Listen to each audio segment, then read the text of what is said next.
The current theater of petroleum is a masterpiece of modern absurdity. It is a world where the simple act of commuting has been elevated to a form of high-stakes financial masochism.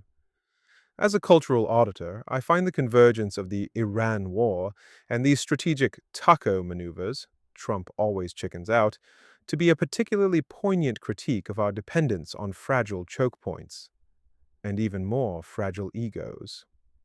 Consider the quiet audit of our current fuel delusion. The Iran war has effectively severed the Strait of Hormuz.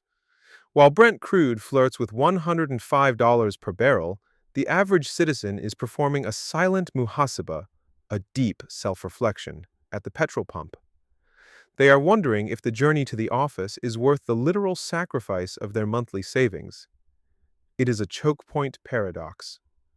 We have built a global civilization on the premise that 20% of the world's energy must pass through a 21-mile-wide gap, a gap controlled by a regime we are currently bombarding. It is the geopolitical equivalent of building a mansion and trusting the front door key to a neighbor you have been feuding with for decades. And then we have the Taco Reprieve.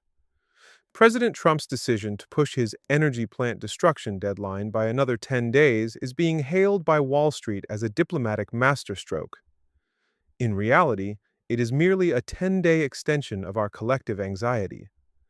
We are living in a headline-driven market, a world where a single post on Truth Social can drop oil prices by 10% or raise them by 20%, depending entirely on the president's mood after his morning omelet. There is a profound loss of Amanah, of trust and responsibility in our energy infrastructure.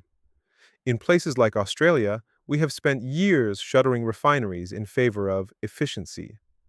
Now, we find ourselves with 25 days of diesel and a supply chain that is essentially a game of musical chairs played with massive tankers. To the modern bureaucrat, a 10-day delay is a victory.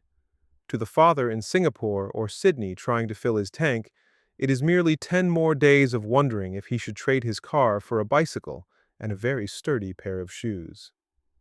We have reached a stage where productive conversations are announced by one side and flatly denied by the other. Yet the markets react as if peace has been brokered by the UN. It is a digital isnad, where the source is, "Trust me, bro," and the victims are anyone who needs to drive further than their own driveway. The audit is clear. We are not just running out of fuel, we are running out of sense.